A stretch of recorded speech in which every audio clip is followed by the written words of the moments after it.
degreaser dulu ya. Dan memang peran seorang farmasis ya terkait dengan produk-produk di kosmetik veteriner ini memang menjadi salah satu hal penting juga ya untuk dikembangkan ya. Jadi ada pasar sebenarnya ya yang bisa kita kembangkan ya. Dan ini menjadi sangat potensial sekali sebenarnya ya. Lanjut Mbak Aufa.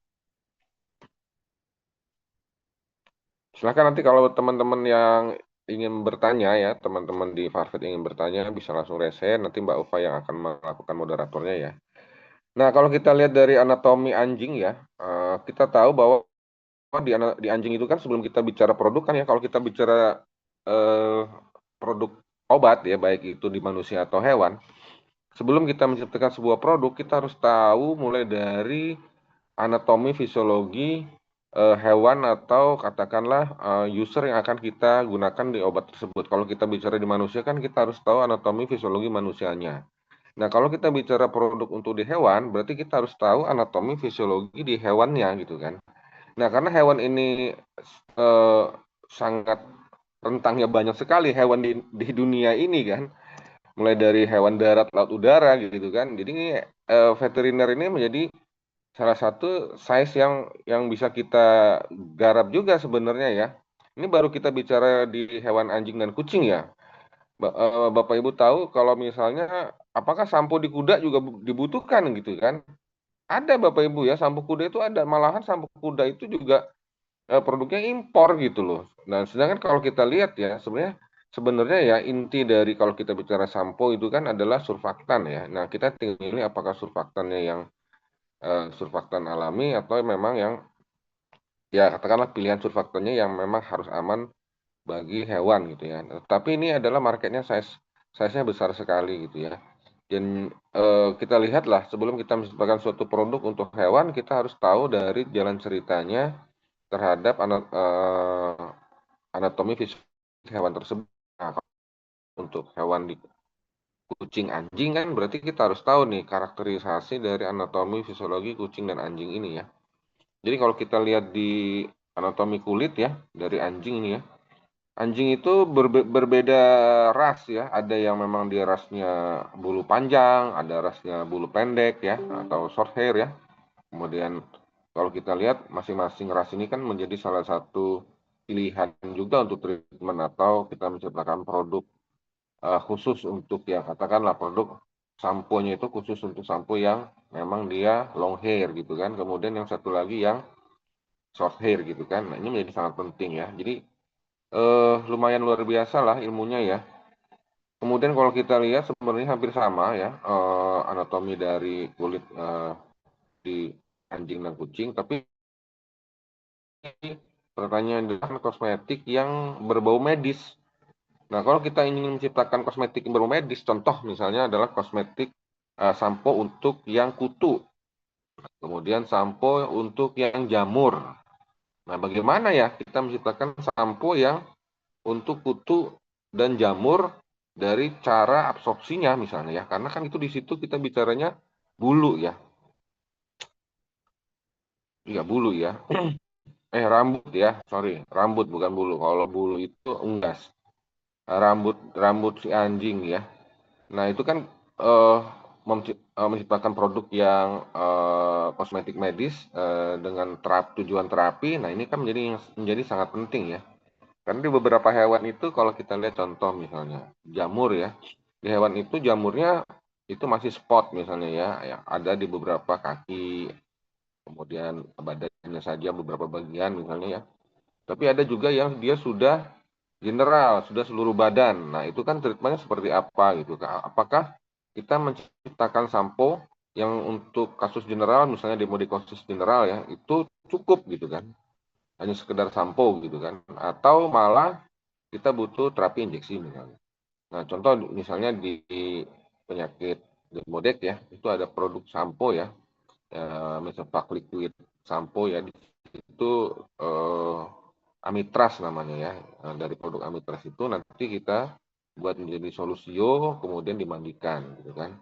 Nah, kalau di hewan ini menarik, pasca mandi ya, pasca grooming ya, biasanya kita membutuhkan Elizabeth Collar ya, yang kita kalungkan di lehernya itu ya, supaya dia tidak bisa balik untuk menjilat-jilat kan. Berarti kan kita harus bisa menciptakan produk yang memang aman gitu kan pasca grooming. Nah, ini menjadi sangat menarik ya bagi bagi seorang formulator ya, kalau saya sih lihat, katakanlah seorang farmasis misalnya yang fokus menciptakan produk yang aman ya, mungkin kita bisa milih beberapa essential oil ya atau bahan-bahan alam yang memang aman untuk hewan kesayangan, dan itu memang dicari ya bagi pet owner ya, kalau memang itu ternyata produknya menjadi produk yang sangat aman ya.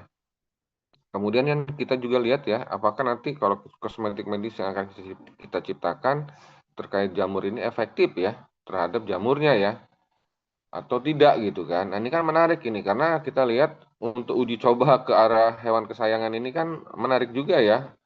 Bagaimana ya kan kalau di manusia tidak ada rambut yang setebal, katakanlah long hair yang sebadan seperti ini ya, kulit kita di tangan kan nggak seperti dia anjing gitu kan.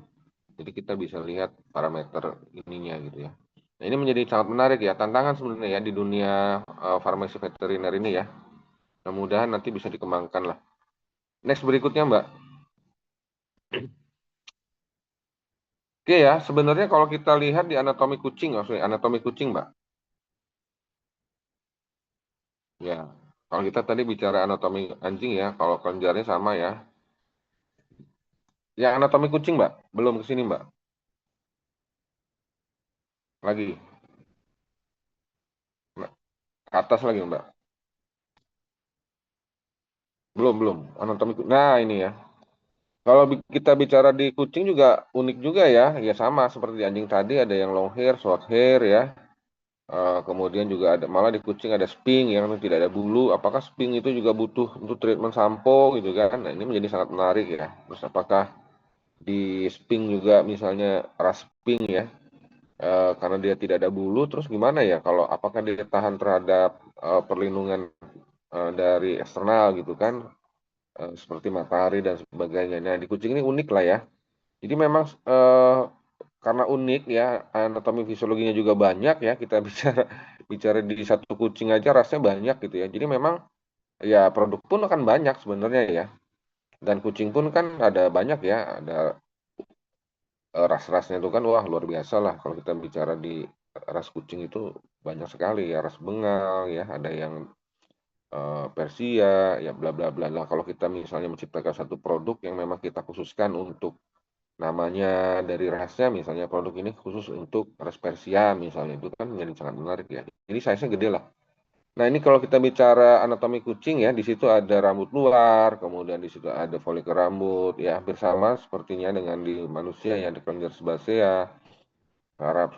Nah, ini menciptakan produk, contoh nih ya, kita ada contoh misalnya sediaan tetes obat tetes kutu, ya, namanya Frontline atau Selamectin ya, Selamectin, Duramectin, jadi situ ada ya, advokat itu, saya namanya uh, Moxidectin ya kalau nggak salah. Nah, dia bentuknya adalah spot on tetes. Nah, itu juga orang farmasis tuh harus kayaknya harus bisa membuat itu ya, karena ternyata kalau saya searching, sorry, saya tanya-tanya ke pet owner ya, salah satu permasalahan di hewan itu adalah kutu kan, dan itu menjadi salah satu momok juga ya bagi pemilik hewan. Nah, mereka biasanya bertanya juga kan, ini obatnya apa ya gitu kan ke dokter hewan ya. Jadi kita juga sebagai seorang farmasis juga berpikir selain sediaan spot on ya yang seperti itu, kita juga bisa memilih salah satunya adalah dengan essential oil ya. Nah, saya pernah melakukan sebuah riset penelitian tentang penambahan essential oil dalam produk spray ya, yang isinya itu vinegar oil ya. Sorry, isinya itu vinegar ya, cuka apel. Kemudian ada beberapa essential oil ya, dan kita lakukan uji di lab ektoparasit ya di FKIPB.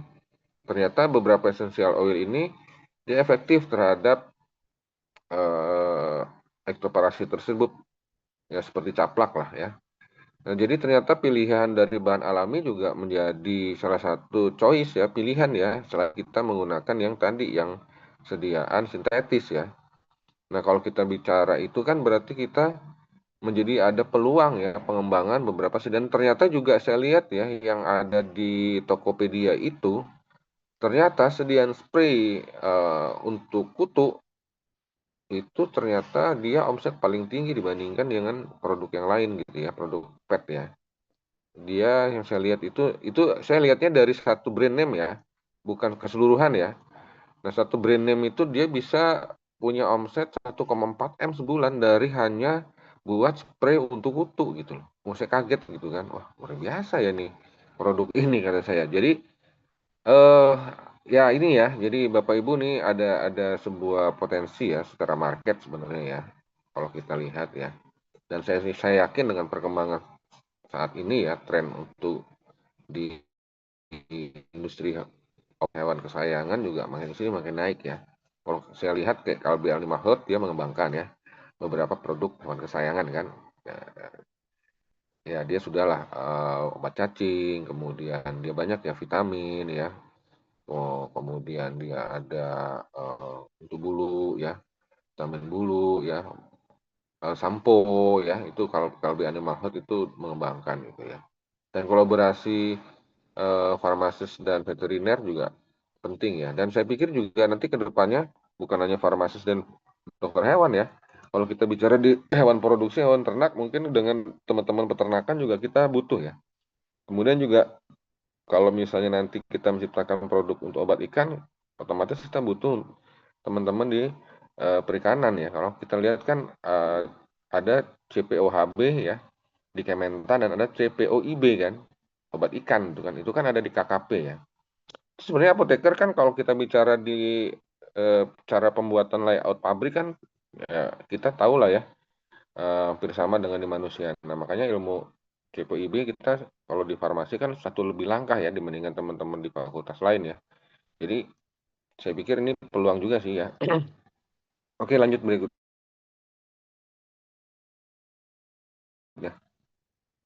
Oke bagaimana? Nah ini ya kalau kita bicara di kosmetik hewan tuh banyak sebenarnya ya. Pertama contohnya ada sampo sampo hewan ya, kemudian pet odor ya. Pet odor itu biasanya itu menghilangkan bau ya. Bau after misalnya si kucing atau anjingnya dia pup di tempat tertentu. Karena memang kalau di anjing kucing itu pup di tempat-tempat tertentu tuh dia menandakan teritori sebenarnya ya. Misalnya dia pup di sofa gitu kan, pup di ujung tembok mana gitu kan. Itu kan sebenarnya teritorinya si hewan tersebut ya. Nah, tetapi kan pertanyaannya bau kucing atau bau anjing ini kan menjadi sangat mengganggu ya bagi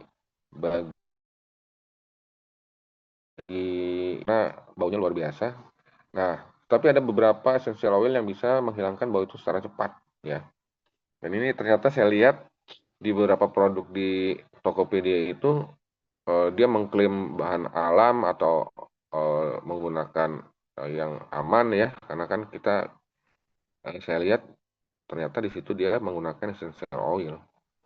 Kemudian ada pau balm ya. Pau balm ini ada kita membuat sediaan balm ya untuk paunya ya atau telapak kaki ya. Nah, kalau kita lihat di hewan kesayangan itu ada namanya penyakit pododermatitis ya. Nah, pododermatitis itu biasanya pada hewan kesayangan itu sangat mengganggu sehingga dia akan terjadi kemerahan pada paunya ya. Ya mungkin karena luka ya pada saat ya, atau ada infeksi misalnya ya. Ya, apakah pau balem ini juga menjadi salah satu eh, produk yang penting juga ya bagi anjing misalnya? Karena kalau kita lihat kan yang paling besar itu anjing ya paunya ya.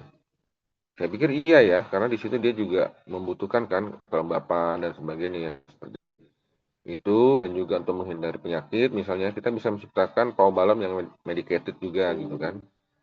Kemudian pet ear cleanser ya. Nah kalau kita bicara pet ear cleanser kan karena si kucing itu kan nggak bisa mengeluarkan kotorannya sendiri kan ya kan nggak bisa korek kuping lah bahasanya ya. Ya oleh karena itu nanti di grooming pun pasti akan lakukan ear cleansernya kan. Nah biasanya ear cleansernya itu yang ada di pasaran itu base-nya adalah oil ya. Nah apabila terjadi penyakit ya pada earnya ya, contohnya adalah penyakit otitis ya, otitis akut ya. Biasanya akibat parasit ya kita membutuhkan terapi ear cleansernya yang juga mengandung obat ektoparasit atau obat-obat parasit ya. Salah satunya misalnya ivermectin ya. Nah, teman saya itu menciptakan sebuah produk ya, eh, produk dari isinya itu ivermectin ya, kemudian chloramphenicol ya, dan lidocaine ya untuk cleanser ya, tapi lebih penyakit ya. Ya lumayan juga itu ya, size-nya, marketnya ya. Tapi kalau untuk cleanser biasa, untuk sebumnya biasanya dia hanya menggunakan oil ya, VCO, kemudian ada avocado oil ya, seperti ini aja, baby oil ya. Kemudian nanti ada kapas, cotton bud, ya, kemudian dikorek-korek ya. Biasanya grooming itu kan ada SOP-nya, apa yang harus dibersihkan ya. Salah satunya yang dibersihkan adalah cleanser di telinganya ya, menggunakan eh, minyak ya, minyak ya. Jadi VCO itu bagus sebenarnya buat buat membersihkan telinga ya, dan juga untuk alopecia ya, untuk kesehatan bulunya ya. Kemudian body mist ya. Nah, jadi kalau kita bicara parfum kucing, Bapak Ibu pernah atau pernah menggunakan parfum kucing ya? Pertanyaannya adalah apakah sebenarnya kucing itu ya secara fisiologisnya dia tidak suka bau yang benar-benar menyengat ya. Dia itu kalau bisa berteriak, dia akan berteriak bahwa saya tidak suka bau. Jadi sebenarnya kucing itu nggak suka bau. Yang suka bau wangi-wangi itu adalah ownernya sebenarnya. Nah, kalau kita lihat apakah kita menciptakan parfum kucing yang tahan 12 jam gitu kan? Wah, itu menjerit tuh dia tuh kucingnya itu. Ciptakan parfum yang tahan 6 jam. Wah, itu dia kalau bisa menangis dia ya, mencium bau seperti itu ya. Jadi intinya kalau kita kita bicara di body mist itu adalah hanya untuk after grooming sebenarnya ya. After grooming dia kemudian setelah disampokan kan supaya ownernya tahu bahwa dia sudah disampo ya dikasih body mist. Berarti kan body mist itu kalau bisa dia non alkohol ya. Kemudian tidak beracun bagi hewan-hewannya ya, tidak iritasi ya. Jadi artinya body mist atau parfum kucing yang kita gunakan itu tidak seperti manusia yang eau toilette, eau de perfume gitu kan, atau extrait de perfume. Nah, mereka nggak butuh kalau di hewan, karena mereka kalau bisa seharian minum apa seharian mencium bau itu wah menjerit mereka. Jadi kita hanya membutuhkan parfum itu hanya di ya. Kalau kesehariannya kita kasih parfum terus, wah mereka kasihan. Bisa iritasi juga ya. Oke, lanjut. Silakan Mbak Ufa, lanjut berikutnya Mbak. Nah, ini kita lihat beberapa komposisi. Saya yakin juga nanti mungkin di farmasi ya, kemudian nanti di kedokteran hewan juga bisa mengembangkan beberapa produk ya. Sampo kucing ya, bahan alaminya teman-teman apoteker saya pikir atau farmasis atau yang hadir di sini ya, saya pikir bisa membuat meracik itu banyak ya tutorial ya. Kalau untuk soal medikasi sendiri kan nggak ada salah ya. Misalnya teman-teman meracik sendiri, mungkin nanti kita buat kelas yang workshop juga temenan juga kita bisa buat lah. Contoh misalnya kita buat workshop tentang pembuatan sampo kucing ya. Nah pertanyaannya adalah kita biasanya kan nanti Kang Dodo ya yang akan banyak bercerita nih terkait dengan produk nanti ya, stabilitas dan sebagainya ya, pilihan-pilihannya ya. Nah, kita mencoba memilih beberapa sediaan yang bahan aktifnya itu atau bahan-bahannya yang essential oil ya. Kalau bisa memang bahan-bahannya yang dari essential oil ya, untuk yang bahan aktifnya ya, supaya aman untuk hewan ya. Dan kalau untuk kita terapi kosmetik medisnya, biasanya untuk kutu atau untuk jamur, ya pilihannya berarti kita gunakan ingredientnya atau komposisi bahan aktifnya yang untuk terapi medis ya. Tapi untuk grooming normal, biasanya kita milih bahannya yang dari bahan alam ya. Contohnya misalnya ada aloe vera ya. Kemudian kita ada VCO ya kan. Kemudian ada wangi-wangi yang lain dan sebagainya ya. Tapi ingat ya, beberapa essential oil juga toksik ke hewan ya. Jadi kita harus tahu essential oil apa yang aman untuk hewan ya. Itu yang menjadi pilihan-pilihan kita di dalam melakukan peracikan sediaan sampo ya. Tapi intinya adalah sampo ini kan kita buat untuk membersihkan ya. Berarti kan isinya adalah surfaktan ya. Nah, pilihan surfaktan juga sangat penting ya. Nah, di sampo kucing juga ada yang dry sampo kan. Jadi dia bentuknya dry ya. bentuknya lebih ke tidak membutuhkan air kan, karena mungkin ada produk tersebut yang digunakan memang hanya untuk kondisional gitu kan.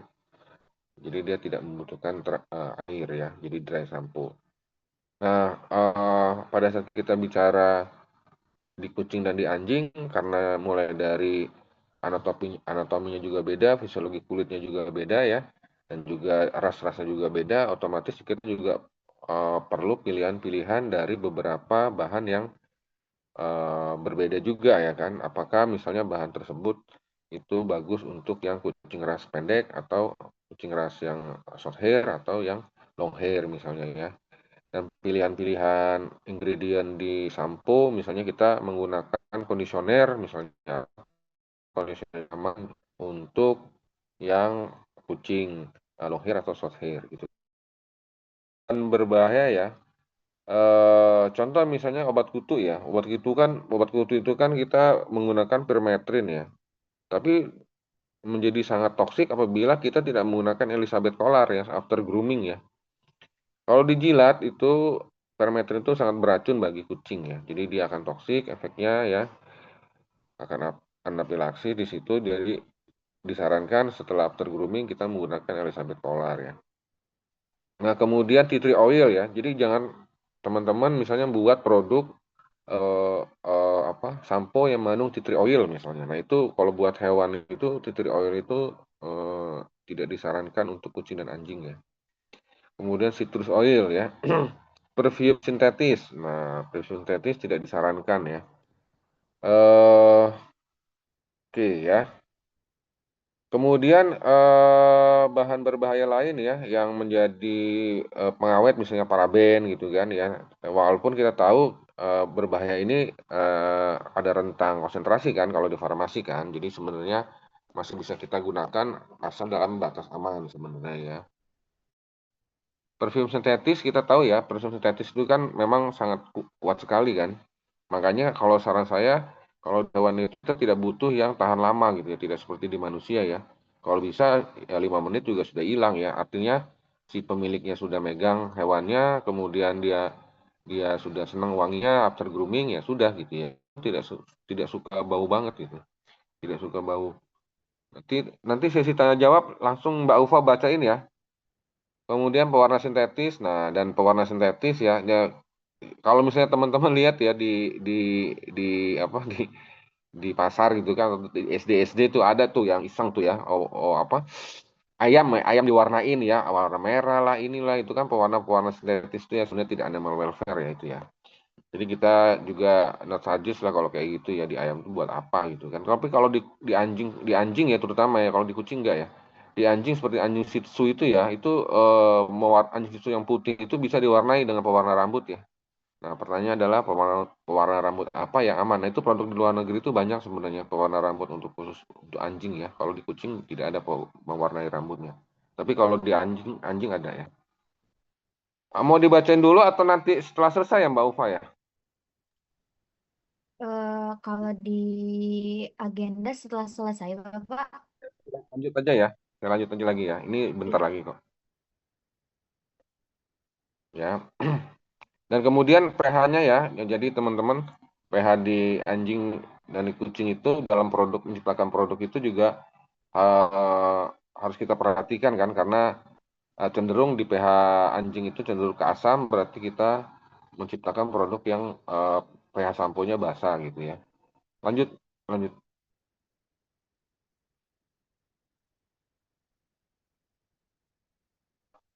Nah, untuk pet odor remover spray ya, ini pet odor remover spray itu kenapa sih kita membutuhkan? Karena gini teman-teman ya, sebenarnya ya masalah utama di hewan kita kalau kita melihara hewan itu ya terkait anjing kucing ini adalah baunya ya. Karena hewan itu kalau tidak diajarkan itu dia suka pipis sembarangan kan.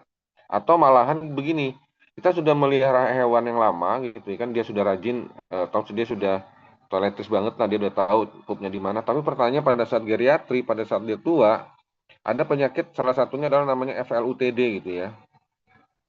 Penyakit urine tract infection disease itu kan dia akan susah kencing gitu kan. Akhirnya dia kencing itu dikit-dikit gitu. Treat-treat ya. Akhirnya dia kencingnya sembarangan gitu kan. Nah, itu kan akan sangat mengganggu juga ya buat rumah kita gitu ya. Misalnya di living room atau di mana-mana dia kencingnya sedikit-sedikit. Jadi, nah masalahnya itu akan bisa kita atasi salah satunya dengan kita menggunakan pet odor spray ya. Kita bisa menggunakan hazel extract, aloe vera ya, atau kita bisa menggunakan enzim probiotik misalnya E4 plus molase gitu kan, itu juga bisa ya Nah, terkait dengan misalnya kita di pasirnya ya, di pasir kucing ya, kita bisa ciptakan produk enzim probiotik, enzim yang bisa menghilangkan bau ya. Enzim probiotik bisa menghilangkan bau itu sebenarnya ya teman-teman ya, kalau kita baca di marketplace itu ya, kalau dia menciptakan itu isinya gampang itu isinya E4 plus molase aja itu. Jadi E4 plus molase kalau teman-teman semprotkan ya ke kotoran atau itu hilang baunya itu. Apalagi teman-teman punya punya beberapa antibiotik, punya beberapa bakteri ya bisa untuk menghilangkan baunya itu banyak itu. Itu kita bisa gunakan itu ya, salah satunya ya dengan menciptakan produk-produk yang penghilang bau ya dari E4 dan molase ya. Molase itu gula gula tebu ya. Itu banyak kita temukan kok di marketplace ya kalau mau beli ya. Kan kita bisa lakukan fermentasi di situ ya. Nanti setelah fermentasi kita masukkan ke dalam botol spray, kemudian kita semprotkan ke pasirnya gitu kan, itu hilang tuh baunya tuh. Dan itu biasa digunakan malah di populasi yang lebih banyak, di ayam misalnya ya. Jadi nanti teman-teman bisa berkreasi di situ ya. Kemudian kita bisa gunakan beberapa baking soda, cuka apel. Nah, cuka apel ini memang sudah ada risetnya ya, sudah ada jurnalnya ya terkait dengan tungau ya atau terkait dengan kutu ya. Itu dia benar-benar bagus untuk anti kutu ya dari cuka apel ini ya. Dan ternyata seperti ekstrak citrus juga itu bagus ya. Kemudian di sini ada pet remover spray, kita bisa menggunakan essential oil lavender, cedarwood ya. Nanti teman-teman bisa searching beberapa essential oil yang aman ya untuk di hewan ya. Tapi yang pasti salah satunya kayak seperti tree oil, not suggest lah. Ya, kemudian bahan yang dilarang alkohol tinggi. Nah, oleh karena ini ya, kalau kita ini menciptakan pet odor remover spray ya, kita tidak tidak menggunakan alkohol ya. Kita menggunakan yang base water ya. Kalau kita menggunakan base water kan, kalau di farmasi sih udah nggak heran ya. Kita menciptakan oil supaya base water gimana ya?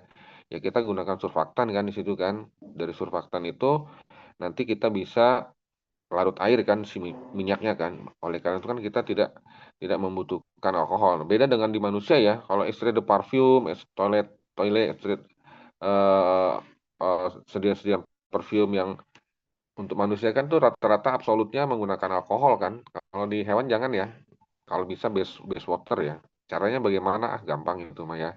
Kita bisa cari menggunakan PEG dan sebagainya lah. Ya, kalau bisa paraben juga tidak digunakan kan. Ya karena kita tahu kita bisa menggunakan pilihan-pilihan lain lah ya selain pengawet paraben ya. Bisa di searching lah. Bahan yang dilarang, tea tree oil ya eukaliptus. Nah, eukaliptus kan baunya tuh mirip-mirip minyak kayu putih ya, itu juga tidak digunakan ya, tidak disarankan. Ya kalau dari hewannya sih nggak bisa menjerit atau nggak bisa ngomong saya nggak suka gitu kan nggak bisa kan, tapi ini memang sudah ada risetnya bahwa memang ini sangat toksik lah buat hewan anjing atau kucing. Lanjut Mbak, nanti ditandain ya saya berapa lagi ya, berapa menit lagi ya. Lanjut Mbak, lanjut Mbak. Ini pertanyaan sudah banyak nih soalnya nih. Oke ya, tadi yang pet balem Mbak, pet balem belum Mbak. Sebelumnya Mbak. Ini ya sebelumnya. Oke ya, yang pau balem ya. Ini sebenarnya kalau pau balem, aduh pelan-pelan Mbak, pelan-pelan. Pau balem dulu atau pet odor remover dulu, Mbak? Nah, terus. Oke, oke, pet odor remover dulu ya. Tadi sudah ya. Oke, pau balem nih, pau balem bentar, Mbak, pau balem. Kalau kita bicara pau balem ini kan sebenarnya kita bisa menggunakan si butter ya. Kita bisa menggunakan VCO ya, base wax itu kan biasa lah kalau kita praktikum di Farset itu untuk buat balem itu udah makanan kita lah sebenarnya buat buat seorang apoteker ya. Nah, itu penting kenapa buat paunya ya, buat pau di hewan ya, cuma terutama yang ras besar seperti Golden Retriever ya, ras-ras Collie itu kan besar-besar tuh ya. Itu perawatan balem itu, pau balem itu penting ya. Jadi kita juga bisa meracik sendiri pau balem Jangan lupa kita tambahkan beberapa essential oil ya, seperti almond ya. Eh, Kemudian kita bisa gunakan aloe vera ya sebagai itu ya. Kemudian kita bisa menggunakan beberapa essential oil lain ya. Nah, di sini Powalem ini kalau bisa tidak lengket ya. Jadi nggak lengket banget gitu kan Powalemnya ya. Dan biasanya sih perawatannya untuk kondisi biasanya untuk melembabkan ya buat buat hewannya ya. Nah, nanti teman-teman coba nanti searching di YouTube lah ya. Itu Young Living ya, teman-teman ya. Young Living itu kan sebenarnya obat sorry. Young Living itu kan essential oil yang untuk manusia yang produk dari Amerika ya. Saya bukan iklan ya. Ini hanya contoh aja yang saya lihat pernah lihat di YouTube sih. Nah, ternyata Young Living itu dia menciptakan produk pet care. Jadi kalau teman-teman punya usaha essential oil ya, ini saya lihat ada potensi essential oil dikembangkan khusus untuk pet gitu loh. Jadi nanti brandnya adalah essential oil for pet gitu. Karena beberapa essential oil ya di luar negeri itu sudah dikembangkan khusus di hewan. Nah, tetapi adalah bagaimana cara menggunakannya kan? Apakah hewan juga membutuhkan terapi essential oil misalnya ya? Membutuhkan sebenarnya ya. Karena kalau di luar negeri itu ada pet spa saya lihat di YouTube itu ada pet spa ya di situ ada terapi ya malah kalau kita lihat di terapi medis mereka ada akupuntur di hewan jadi ada market di situ ya. Kalau kita bicara di pet spa atau ya di spa manusia kan rata-rata kan menggunakan essential oil ya. Nah itu salah satunya essential for pet itu ada tuh ya. Young Living itu mengembangkan itu. Jadi mereka itu mengembangkan essential oil untuk pet yang kemudian nanti digunakan penggunanya adalah si pemilik hewannya meneteskan sedikit demi sedikit ya, tapi tidak boleh murni ya, harus ada campuran ininya ya, pembawa oilnya ya. Kemudian digosok-gosokkan di tangannya, kemudian nanti dilus-luskan di telinganya ya. Contoh misalnya lavender ya, lavender itu kan untuk misalnya dia supaya relax. Jadi nanti ada beberapa soil yang khusus relaxing oil for pet gitu kan. Nah, itu biasanya isinya adalah lavender misalnya ya.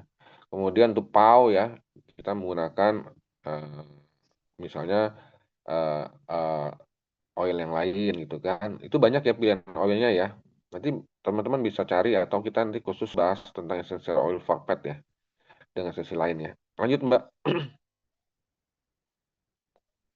Nah, pet cleanser sama ya tadi pet cleanser sebenarnya kan kalau cleanser kita lihat ya kan itu kan kelenjar minyak banyaknya sebum itu apa ini ya kotoran di ini ya telinga itu ya otomatis kita menggunakan dengan menggunakan basisnya adalah minyak ya berarti kita bisa pilih minyak-minyak VCO, gliserin gitu kan sebagai ininya ya pencampurnya yang basisnya minyak ya kemudian kita tambahkan ekstrak ya pengawet EDTA itu kan pengawet sebenarnya kita bisa tambahkan.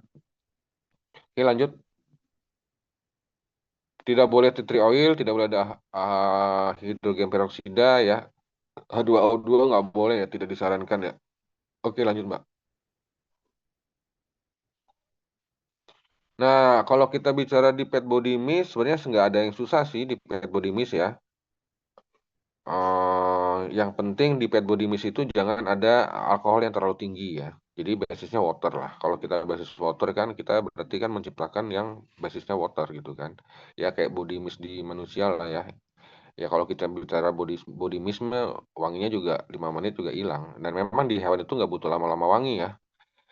Kita bisa menggunakan gliserin, polyhidrogenat PEG ya kemudian kita bisa isi dengan beberapa eh, wangi-wangi yang segar lah ya bisa wangi misalnya wangi ocean fresh gitu kan ya apel gitu ya lavender gitu kan yang menyegarkan lah hazelnut gitu kan anti iritasinya misalnya kita menggunakan hazelnut ya kemudian bahan yang dilarang tidak boleh ada tea tree oil atau eukaliptus ya. Jadi ini kan titik eukaliptus itu kan wanginya menyengat banget ya. Jadi kita carilah yang softly lah ya. Ya frangipangi masih oke lah. Paraben kalau tidak disarankan kita bisa gunakan yang lain ya, misalnya DTA. Ya, ya, tapi ini kita disclaimer ya. Kalau biasanya kan paraben itu dengan batas tertentu masih bisa digunakan.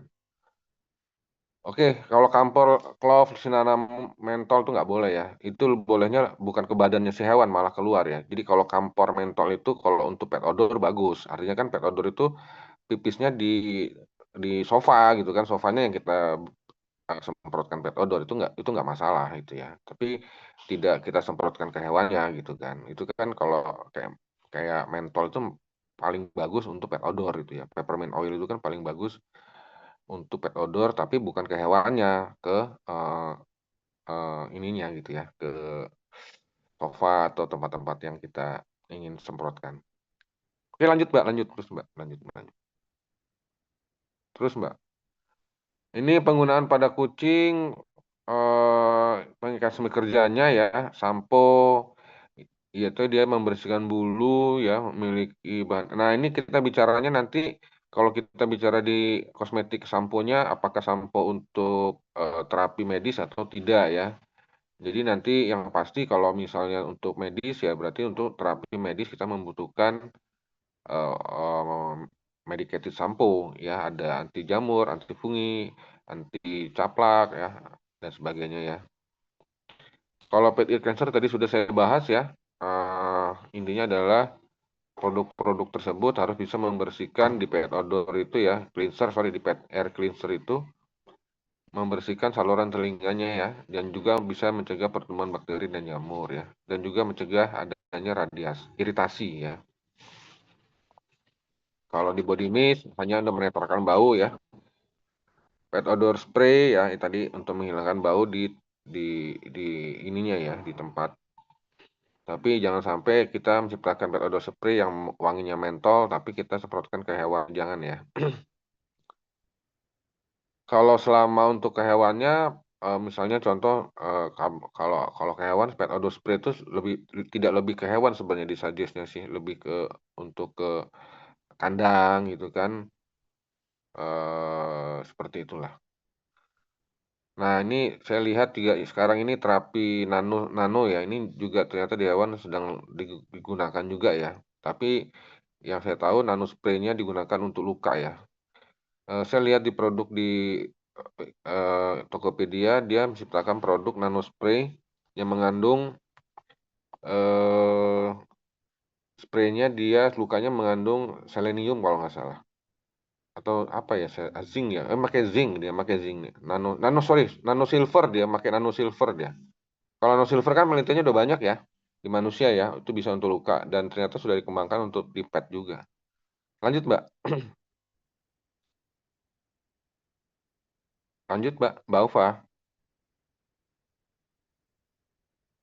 Nah, ini contoh ya, ya alkohol free. Jadi, teman-teman ingat kalau ingin menciptakan body mist harus alkohol free ya. Jadi harus alkohol free. Lanjut. Itu jadi kata kuncinya ya, kelebihan kalau menciptakan produk di spray di body mist hewan for pet itu harus alkohol free ya.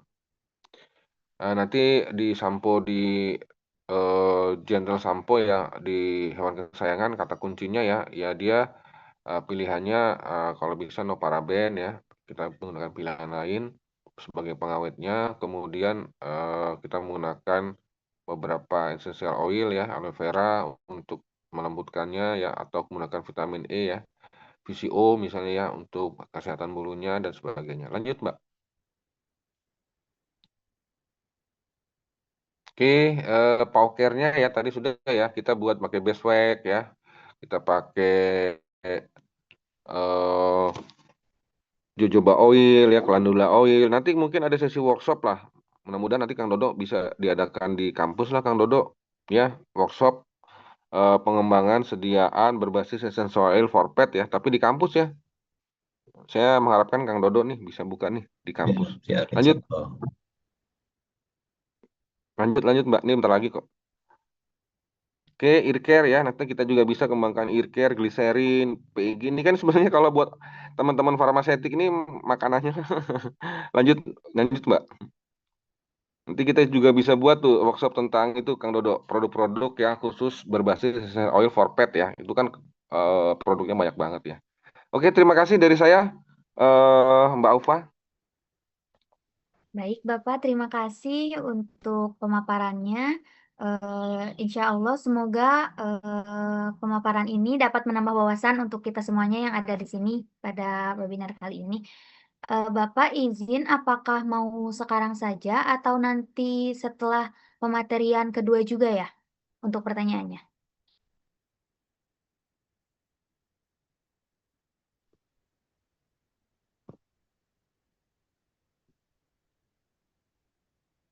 Kang Dodo aja dulu, Teh.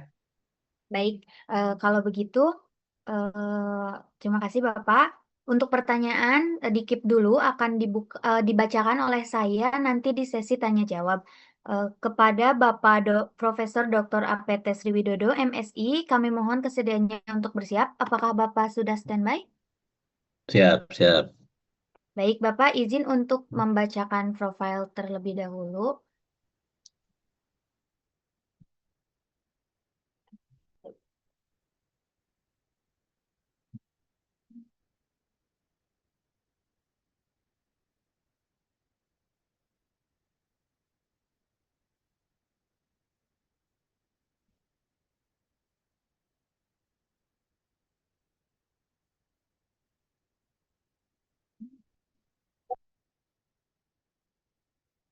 Baik, untuk pembicara yang kedua kita kali ini yaitu ada Bapak Profesor Dr. APT Sriwidodo MSI. Beliau merupakan dosen serta peneliti di Fakultas Farmasi Universitas Pajajaran sejak tahun 1998. Beliau juga menyelesaikan pendidikan S1 eh, S1 dan apoteker, S2 serta S3 di FMIPA Universitas Pajajaran. Bidang kepakaran beliau ini adalah pada bidang farmasetika dan juga teknologi farmasi, khususnya pada bahan baku, formulasi, dan juga hilirasi. Saat ini beliau juga menjabat sebagai Kepala Pusat Pengembangan Sediaan Farmasi, serta masih aktif di dalam organisasi profesi termasuk IAI Kota Bandung dan juga IKA Farmasi Unpad. Baik, tanpa berlama-lama lagi, Bapak apakah akan dibantu oleh saya atau mau sendiri share-nya? Oh, saya share sendiri aja, nggak apa-apa dari sini ya. Baik, Ya. Terima kasih Mbak Aufa. Bismillahirrahmanirrahim. Assalamualaikum warahmatullahi wabarakatuh. Selamat pagi, salam sehat untuk kita semua.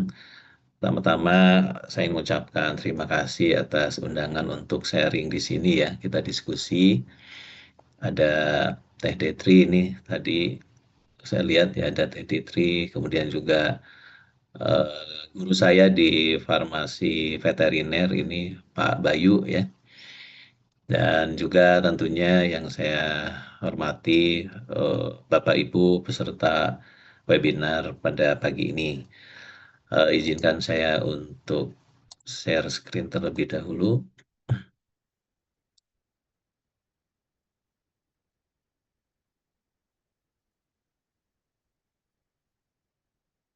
Sudah terlihat ya, Mbak Ufa?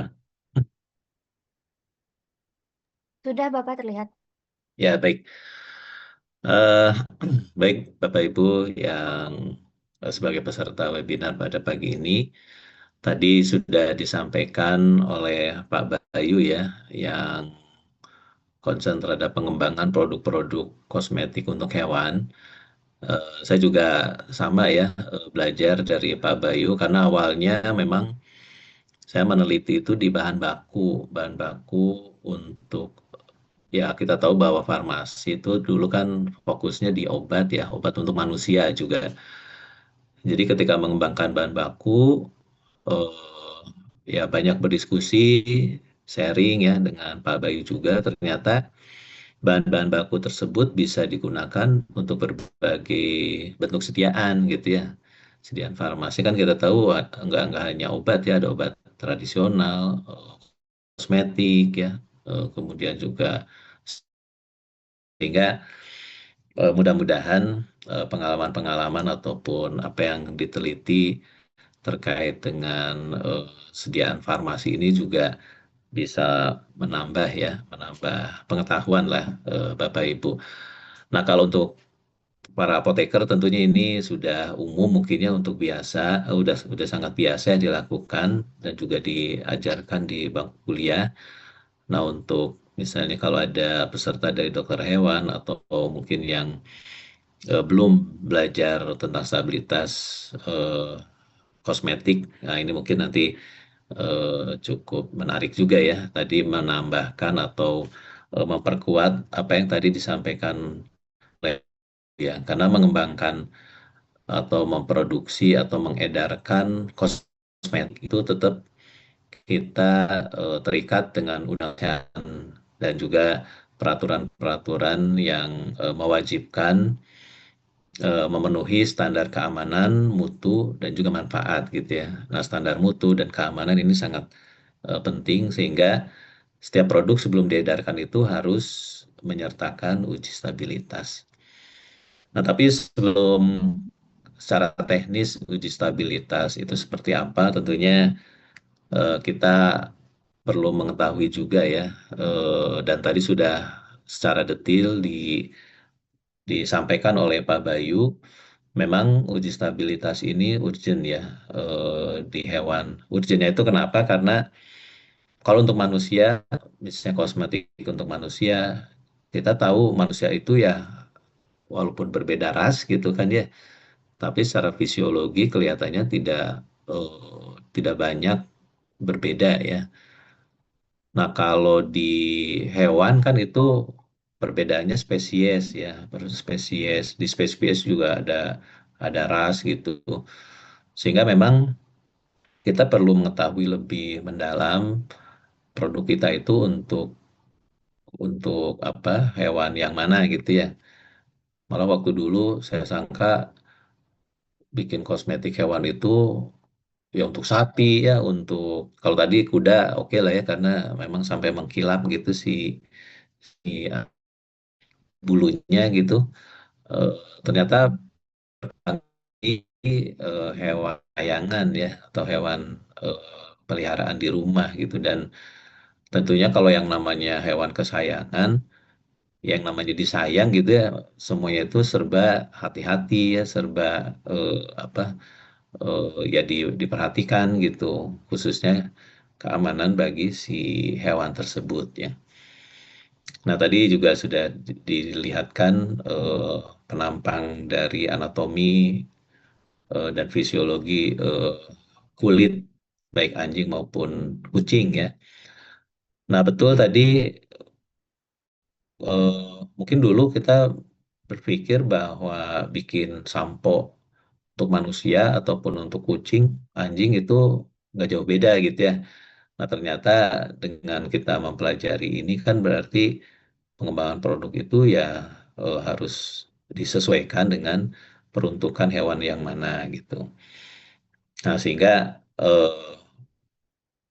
fisiologi, anatomi, kemudian tadi perilaku gitu ya, ini juga harus menjadi dasar dan ini pentingnya kita melakukan stabilitas yang berbeda mungkin setiap nanti sediaan tersebut.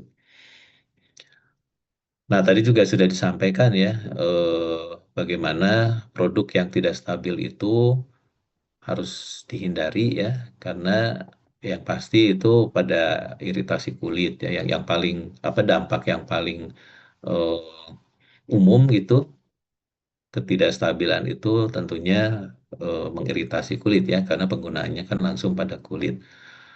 Kemudian ada perubahan potensi bahan aktif, mungkin secara apa ya, secara molekul gitu, secara struktural kita tahu bahwa bahan-bahan yang digunakan di kosmetik itu juga kan senyawa kimia ya kalau kalau dilihat. Nah, itu eh, berpotensi mengalami perubahan akibat adanya oksidasi ya, kemudian fotolisis, hidrolisis dan sebagainya. Nah, tadi ya sebetulnya kalau mungkin bukan hewan kesayangan gitu ya paling gatal dikit gitu ya atau kalau istilah di sini mah jejeretean misalnya si hewannya tapi karena tadi disayang gitu ya jangan sampai terjadi ya. Nah, yang paling apa dihindari itu tentunya pertumbuhan mikroba yang masif ya. Sehingga ketika persyaratan awal itu kan dia tidak boleh mengandung kontaminan mikroba ya, selain dari logam berat. Nah, ada batasan dari kontaminasi itu ya. Nah, kemudian ketika produksi juga kan kita tidak melakukan pengujian batch per batch kan ya. Beda kalau di obat ya. Nah, kalau di kosmetik dikhawatirkan gitu. Dalam kondisi ruang yang CPKB-nya belum sempurna misalnya, kontaminannya ternyata masuk gitu, melewati batas maksimalnya. Nah, ini akan tumbuh mikroba. Nah, kalau mikroba sudah tumbuh, itu kan ya sama lah seperti kita ya, pasti nggak akan mau kan menggunakan produk kosmetik yang mengandung mikroorganisme tersebut. Nah, yang paling parah sebetulnya dikhawatirkan ada degradasi menjadi senyawa toksik ya. Nah, tadi senyawa toksik itu apa kaitannya ya dengan apa kajian ini? Karena memang tadi ada kebiasaan-kebiasaan menjilat ya, yang ya walaupun kosmetik ternyata kan pasti bisa bisa masuk secara peroral juga. Nah, kemudian dari anjing dan kucing juga tadi sudah disampaikan oleh Pak Bayu ya, ketebalannya misalnya, kemudian tadi kegomplokan bulu gitu ya, malah ada yang tidak berbulu misalnya. Nah, ini kan berarti berbeda ya kalau kita bikin produk untuk manusia, ya manusia apa gomploknya bulu di kulit biasa gitu itu mungkin nggak akan banyak signifikan gitu ya. Ya umumnya sih bulunya seperti itu saja gitu. Kecuali mungkin kalau rambut kepala ya. Nah, jadi eh, antara anjing dan kucing pun itu tadi sudah disampaikan ada perbedaan-perbedaan ya. Karena tadi beda spesies, beda eh, apa, varietas misalnya, beda ras dan sebagainya. Nah, tadi eh, artinya kan produk yang dikembangkan misalnya oleh Pak Bayu tadi ya sudah eh, pada saat membuatnya sih sudah tidak ada masalah gitu ya. Tapi kalau tidak diuji stabilitasnya tadi ya bisa terjadi berbagai kemungkinan karena memang senyawa atau bahan-bahan yang ada di kosmetik itu pun kan ketika tunggal, nah ini kan kalau kita bicara tunggal bahan baku itu mungkin dia stabil ya tidak ada masalah. Tapi kan yang namanya formulasi, yang namanya produk jadi itu kan campuran bahan gitu ya. Dari definisi sediaan farmasi itu kan campuran bahan gitu. Nah, campuran bahan itu ada yang pastinya ya syaratnya harus kompatibilitasnya tinggi ya. Tapi kan misalnya ketika serbuk dilarutkan dalam air misalnya itu kan sudah terjadi perubahan-perubahan eh, sifat ya yang tadinya padat menjadi cair terlarut misalnya. Nah, terlarut pun kan ada yang terlalu sempurna gitu ya, ada yang perlu ditambahkan kosolven gitu, sehingga ditambahkan propilen glikol misalnya ditambahkan kalau kalau dia ada minyak emulgator terus ya. Nah, kalau saya lihat jumlah jumlah bahan yang ada di kosmetik itu banyak sekali ya. Pernah saya baca di etiket label etiketnya tuh mungkin ada 25 ya, bahkan lebih gitu kan. Kalau di obat itu nggak boleh ya terlalu banyak. Jadi dibatasi gitu. Kenapa? Karena makin kompleks, makin banyak bahan yang dimasukkan dalam sistem sediaan itu, interaksi itu pasti ada gitu ya. Jadi ini juga eh, mengapa produk-produk kosmetik ya dan juga kosmetik hewan itu ya betul-betul harus diperhatikan stabilitasnya. Kemudian Nah, implikasinya ya, implikasi keamanan produk hewan dikaitkan dengan stabilitas ya, uji stabilitas ini. Yang pasti kalau produknya stabil kan pasti manfaatnya optimal gitu ya. Jadi manfaatnya optimal, produknya aman gitu ya, efektif. Kemudian tadi juga mengurangi risiko alergi dan toksisitas ya, karena tadi ada kebiasaan leaking tadi. Nah, sehingga ini akan memberi perlindungan yang optimal gitu. Jangan sampai maksud hati ya kosmetik itu kan memperbaiki gitu ya, meningkatkan tampilan gitu secara estetik. Malah jadi masalah gitu ya.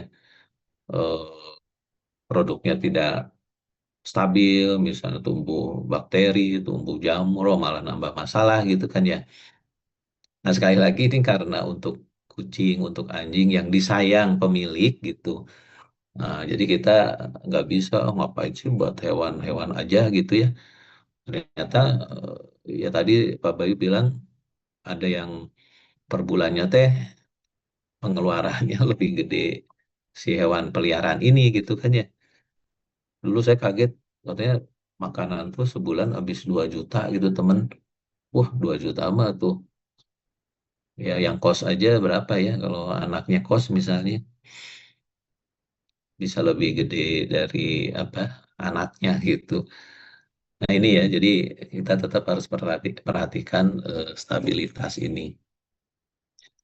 Nah tapi kalau misalnya dikaitkan risiko, ya kan minimal ya risikonya itu mungkin ada lah iritasi ya, tapi iritasinya ringan ya.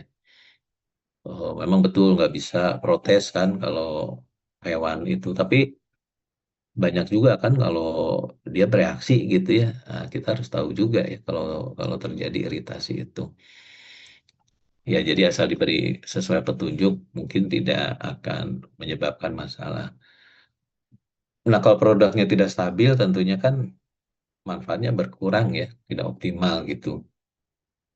Nah, kalau risikonya tinggi tadi ya mungkin bisa menjadi gangguan ya tadi ada pernapasan ya, ada keracunan, infeksi bahkan ya dan alergi-alergi yang sangat parah misalnya. Nah itu jadi uji stabilitas untuk kosmetik hewan itu menjadi perhatian gitu ya. Dulu saya juga nggak kebayang ya, tapi setelah banyak ngobrol tuh dengan Pak Bayu, oh ya juga gitu ya, hewan itu jenisnya banyak, apa ya secara fisiologis juga berbeda gitu. Berarti lebih lebih kompleks gitu ya kajiannya. Nah, kalau stabilitas itu kan kemampuan produk untuk mempertahankan identitasnya ya. Kalau misalnya dia identitasnya itu cairan ya, bening, ya dari awal membuat produk itu tadi Pak Bayu bikin bisa sampai habis masa apa hidupnya gitu, ya harus tetap bening gitu ya, warnanya tetap bening misalnya, nggak ada endapan, nggak keruh gitu ya. Jadi eh, kalau dia stabil dipastikan ya memang tampilannya itu tetap gitu ya. Kemudian potensi tadi ya, ya potensi potensi itu kan untuk klaimnya atau untuk manfaatnya ya. Jadi tetap kan kalau misalnya tadi untuk grooming misalnya ya kan berbuih gitu ya, tetap berbuih dengan buihnya itu mengurangi tegangan permukaan gitu ya, sehingga si kotoran itu mudah eh, dibersihkan gitu kan. Ya itu tetap gitu ya. Jangan sampai sebulan bagus, 2 bulan kurang, 3 bulan jadi masalah gitu. Itu berarti kan tidak stabil ya. Kemudian kemurnian. Nah, kemurnian itu memang hanya bisa diuji dari uji kandungan bahan ya. Tapi ya tidak boleh ya ada degradan gitu ya. Jadi senyawa aktif rusak malah jadi degradan. Kemudian karakter fisik, ya pasti ya karakter fisik ini harus tetap ya tadi eh, ketika apa eh, dia bentuk cairan, padatan, bentuk kristal, amor misalnya itu tetap ya. Nah, kemudian dia bisa mempertahankan eh, kontaminasi mikrobiologinya ya. Nah, ini selama masa simpan dan kondisi penyimpanan tertentu. Jadi bukan berarti selamanya ya. Kalau dibuat itu ya pokoknya kalau kita sebutkan masa simpannya 2 tahun, ya stabilnya di 2 tahun gitu. Kemudian kondisi penyimpanannya di suhu ruang, ya pada suhu ruang itu. Jadi term and conditionnya itu tetap ya. Jadi tidak tidak dibebankan, pokoknya mah harus stabil dari awal sampai akhir, misalnya 6 tahun ya, atau mau disimpan dimanapun enggak ya. Jadi ini ada batasannya. Nah, kemudian stabilitasnya itu kan kita klasifikasikan ya, tadi fisik ya, teksturnya misalnya kalau apa krim itu halus ya tetap tidak ada tiba-tiba apa ada granular dan sebagainya. Warna, wah ini pasti yang paling mudah itu dilihat warna ya. Banyak warna-warna itu ketika masa simpan itu berubah ya. Kenapa? Mungkin ya terjadi oksidasi, mungkin pewarnanya yang justru terhidrolisis dan sebagainya. Kemudian stabilitas kimia, nah ini sebetulnya yang paling apa ya eksak kita kita ukur sebetulnya kandungan konsentrasi bahan aktif ini ya. Jadi jangan sampai berkurang gitu secara kimiawi. Karena ini sebetulnya efektivitas produk itu ada di kandungan zat aktif ya. Kalau ini berkurang kan tadi tidak berpotensi lagi. Nah, kemudian juga ada stabilitas mikrobiologi ya, pertumbuhan pada bakteri, jamur ya, kapang. Kenapa virus tidak? Ya, virus ini ya, beda lagi ya.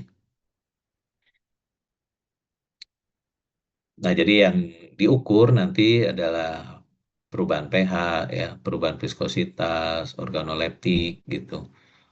Kemudian tadi konsentrasi bahan aktifnya, lalu mikrobiologi total plate-nya ya, kemudian juga koloni bakteri atau ragi. Nah, kenapa penting ini tadi ya sudah disampaikan oleh Pak Bayu. Jadi pengukuran pH ini jadi semakin lebih penting gitu ya. Kan kalau manusia mah pH kulitnya itu relatif asam ya. Jadi kalau tadi produk yang dikembangkan Pak Bayu itu pH-nya di 5 misalnya atau 6, kalau untuk manusia mah aman gitu. Nah, tapi kalau anjing dan kucing itu dia kan relatif ke netral ya. Jadi kalau misalnya pakai sampo manusia yang pH-nya relatif lebih asam gitu, lebih rendah, nah ini bisa memicu iritasi pasti ya, merusak lapisan pelindung kulit gitu. Jadi ini harus diuji ya. Jadi dimonitor selama pengujian itu secara berkala apakah dia tetap atau apa ya menjadi asam gitu ya. Nah nanti kalau misalnya dia eh, ada perubahan pH terutama asam, nah berarti itu ada sesuatu gitu ya. Berarti ada sesuatu yang terjadi pada sistem sediaan kita. Nah ini yang apa yang menjadi indikator gitu eh, adanya apa istilahnya itu perubahan-perubahan yang mungkin arahnya itu akan merugikan ya. Nah, misalnya aman gagal kita tetapkan. Sebenarnya ini tidak apa ya istilahnya tuh ya kan belum ada farmakope kosmetik khusus atau nggak tahu ya di Pak Bayu. Berapa sih sebenarnya perubahan viskositas yang diperbolehkan misalnya? Ya sebetulnya tinggal kita secara logika kalau produk kita itu yang tadinya agak kental ya kemudian jadi encer gitu, kan pasti nggak ada yang mau beli gitu kan ya. Kan pasti dianggap jelek gitu. Nah, sehingga kita pertahankan viskositas itu tidak lebih dari 10% misalnya. Jadi kalau kita produk awal itu sabun misalnya, sabunnya 200 CPS misalnya, kemudian setelah diuji, kok jadi 100 CPS, berarti kan jadi sangat encer misalnya. Nah, itu harus jadi warning ya. Ya biasanya kalau di R&D itu balikan dulu ke R&D, formulasi, direformulasi gitu ya. Karena perubahan besar itu berarti ada pemisahan fase ya. Kalau krim misalnya fase minyak dan fase airnya dia memisah gitu sehingga ke encer. Ada degradasi polimer misalnya pakai HPMC, pakai CMC misalnya atau PVP ya. Mungkin ya dalam suatu kondisi dia rusak gitu sehingga dia tidak bisa mempertahankan matriks di sistem tersebut ya. Nah, ini akan menyebabkan deformasi misalnya. Kemudian oh, ya nanti tidak akan bisa digunakan lagi sebetulnya ya. Khususnya lotion, sampo, gel ya. Nah, ini juga akan menyebabkan ya itu tadi dianggap produk rusak apalagi nanti di apa ya disebarkan ya misalnya di medsos wah udah ya produk kita atau produk Pak Bayu tadi yang sudah bagus-bagus itu rusak gitu ya, tidak dibeli orang. Nah, testing yang biasanya dilakukan kita kan di lab itu freestyle ya dan uji sentrifugasi. Ini stress test ya, artinya disimulasikan dengan temperatur yang ekstrim ya.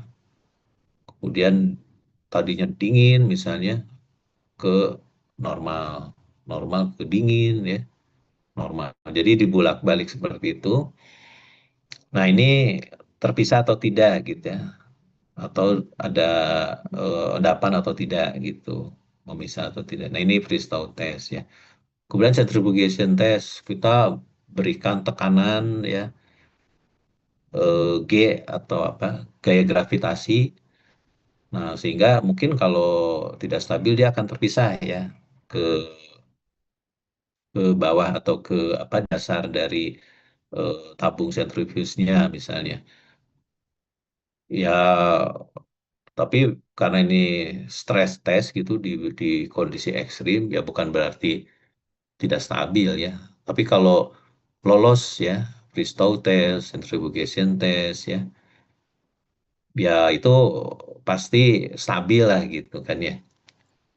Nah ini interpretasinya mungkin nanti terjadi screaming ya, cracking, sedimentation ya.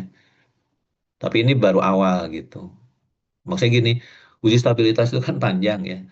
Bisa 2 tahun, bisa mau setahun. Nah yang apa dipercepatnya 6 bulan gitu. Kalau semua harus 3 bulan dulu ya untuk melihat terus 6 bulan, ya produk kita mungkin numpuk ya. Nah ini sebetulnya suatu eh, apa ya istilahnya tuh screening awal apakah produk tadi yang dikembangkan oleh Pak Bayu itu stabil gitu. Kalau di sini udah gagal, ya mungkin ada kemungkinan dia masih stabil, masih stabil gitu ya. Tapi kalau di sini stabil, nah itu pasti stabil gitu. Ya, jadi memastikan bahwa produk itu nanti homogen ya dan stabil selama penyimpanan dan distribusi. Nah, kalau misalnya ada ya pasti Bapak Ibu juga sudah biasa lah ya. Kalau misalnya memisah itu kan pasti nggak stabil, teragregasi, kan jadi nggak bagus ya bentuknya. Nah, ini juga biasanya penyimpanannya itu tadi ya, karena rentan kan ya, perubahan suhu itu rentan ya, ada paparan sinar UV ya, itu juga rentan terhadap emulsi gitu, karena emulsi itu ya apa merupakan modifikasi yang dia itu stabilitasnya terbatas gitu ya. Belum kalau misalnya airnya menguap gitu kan ya, berarti komposisi air di emulsi itu kan berkurang. Ini juga menjadi rentan gitu. Atau bahkan pengemulsinya yang kurang tepat. Bapak Ibu kan tahu ya, untuk membuat emulsi itu dihitung dulu ya HLB-nya, hidrofil lipofil balance-nya, HLB butuhnya berapa, lalu pakai rumus ya ini misalnya yang umum twin berapa persen, span berapa persen. Kenapa itu komposisinya harus tepat? Karena si emulsi itu menarik minyak dan menarik air supaya dia itu tidak berpisah gitu ya. Jadi ini harus harus betul-betul dihitung ya. Nah, ada perubahan-perubahan sedikit saja di sistem itu kan berarti akan merubah pada emulsi secara keseluruhan ya. Nah, ini sedikit bagaimana kita harus menetapkan juga ya kriteria lulus atau gagal secara final ya. Kalau tadi kan masing-masing tuh secara fisik kita uji ya,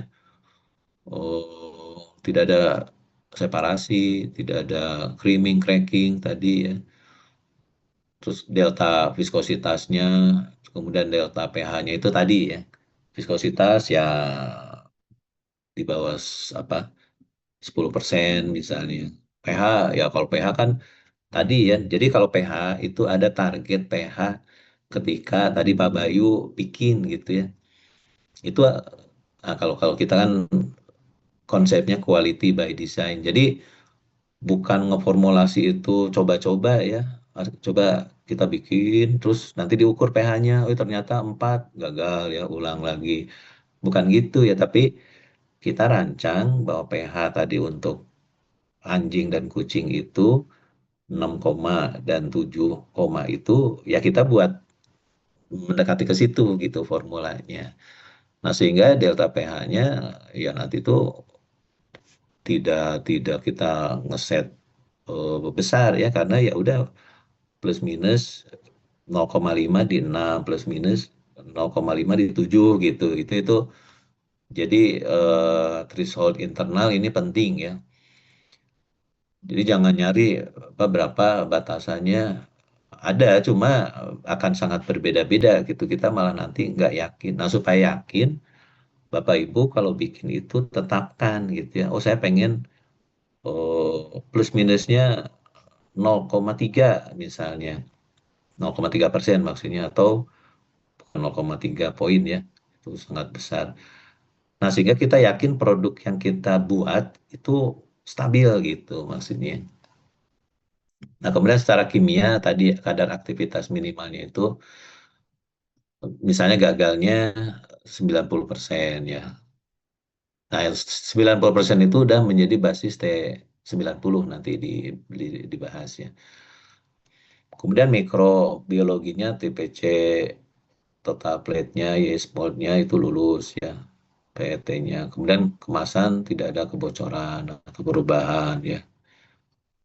Contoh misalnya emulsi atau conditioner ya. Viskositas turun 15%, muncul creaming di 40% minggu keempat. Nah, kemudian dicari itu akar masalahnya, emulsifier sistemnya lemah ya, ada polimernya rusak gitu. Nah, keputusan harus reformulasi ya, tadi hitung lagi HLB, kemudian diulang freeze-thaw-nya gitu. Jadi uji stabilitas itu selain yang itu ya dipercepat dan real time, itu juga di sini kita perlu ya. Kenapa? Karena formulator atau Bapak Ibu mengembangkan produk itu kan nggak cuma satu ya, kemudian juga ditunggu gitu. Kalau nunggu 3 bulan, 6 bulan, customernya keburu hilang gitu ya.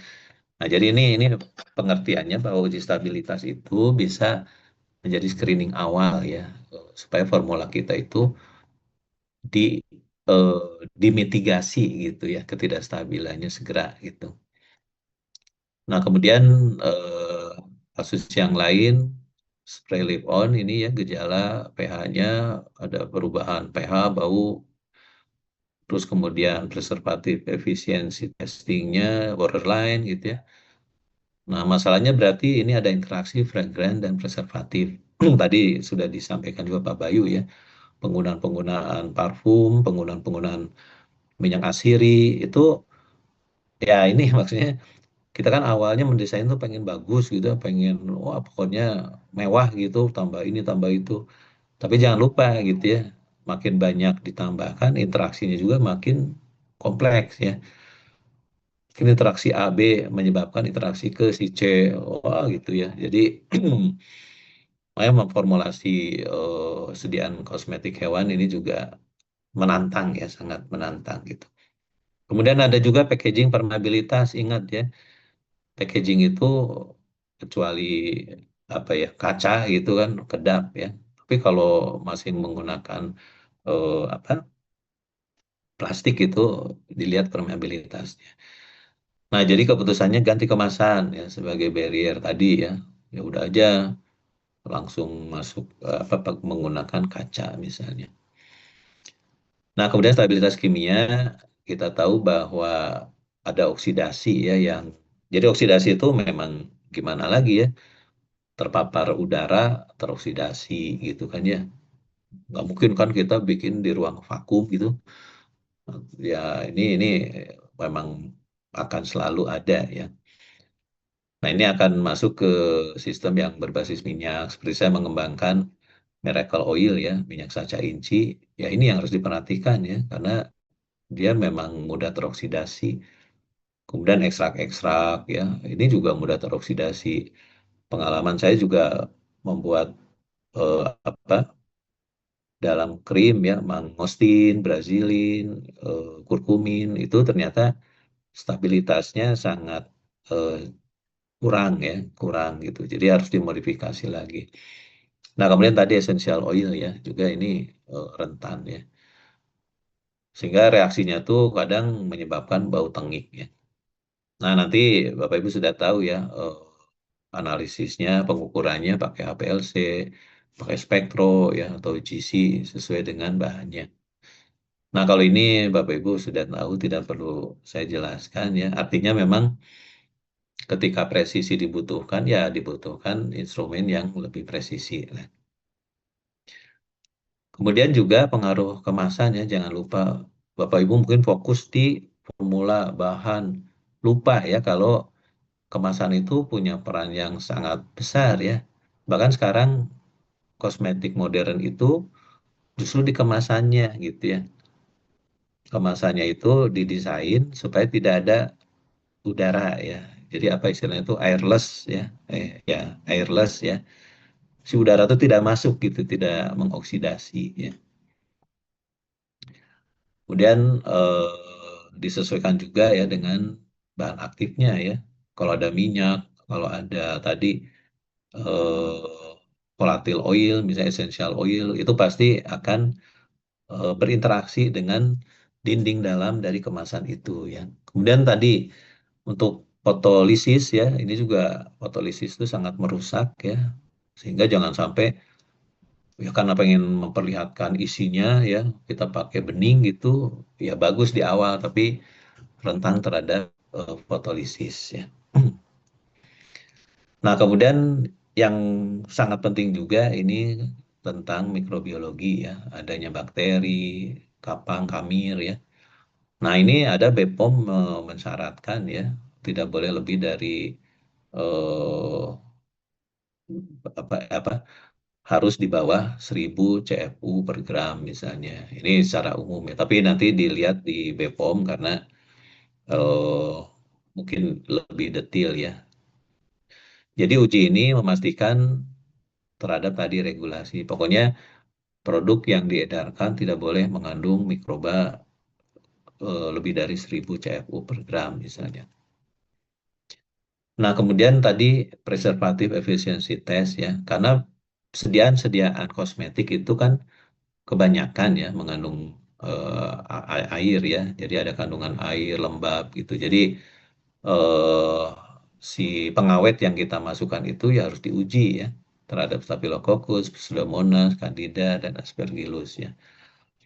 Nah, ini nanti ada reduksi log signifikan dalam 7 sampai 28 hari apabila dia itu apa anti atau pengawetnya itu bekerja ya.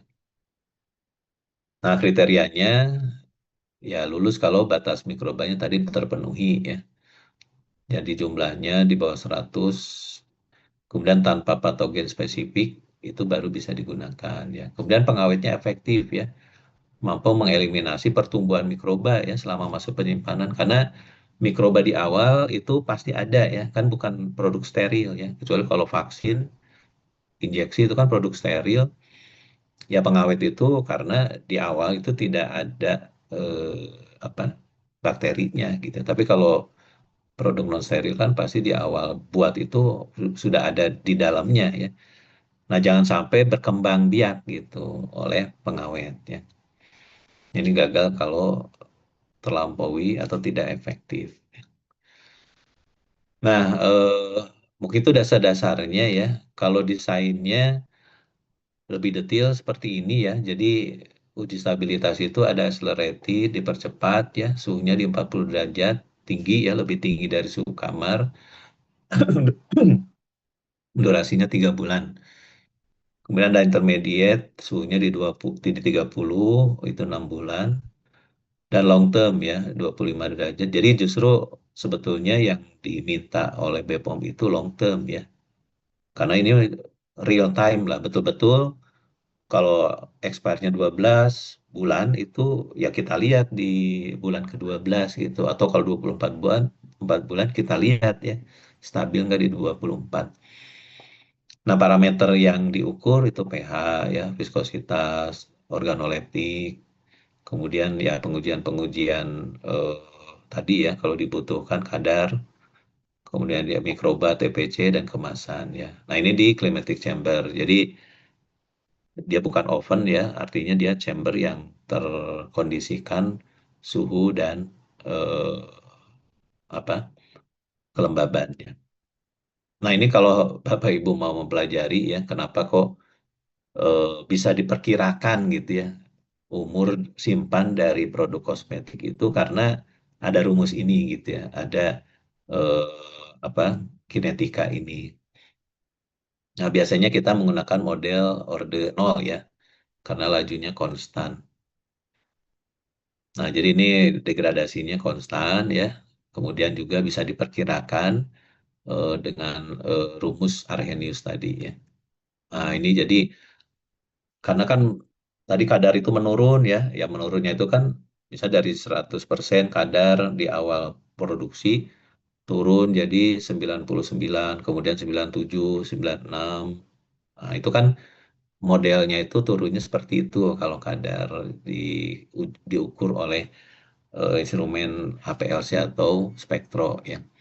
Nah, sehingga nanti bisa diplot ya lon konsentrasi terukur dan konsentrasi awal terhadap waktunya gitu ya. Nanti didapat slope nih, slope ya.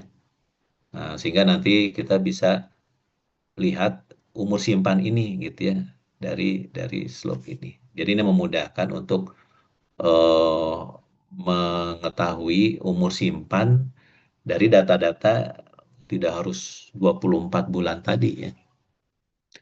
Nah, kalau ini kelihatannya tidak perlu ya. Ini hanya memperlihatkan saja bahwa memang dalam apa stabilitas itu berlaku rumus Arrhenius ya. Ada energi aktivasi, konstanta gas ya dan suhu. Ini variabel yang mempengaruhi stabilitas ini ya. Jadi makin tinggi suhu, makanya makin meningkat ya. Energi aktivitas itu ya stabilitas terhadap suhu. Kemudian ini bagaimana menentukan shelf life ya secara Arrhenius.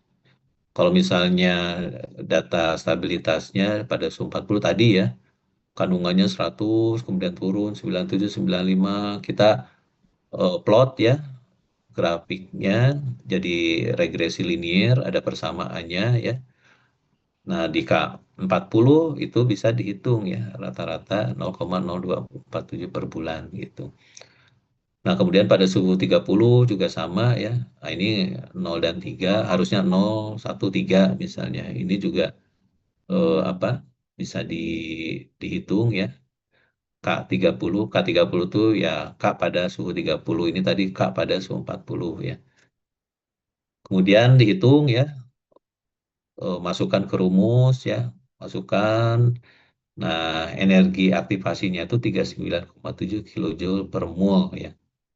Nah, ini yang mempengaruhi kecepatan dari degradasi senyawa kimia itu. Lalu kita masukkan ya, diestimasikan sehingga kita dapat ln A-nya, kemudian K25-nya ya, ke persamaan Arrhenius.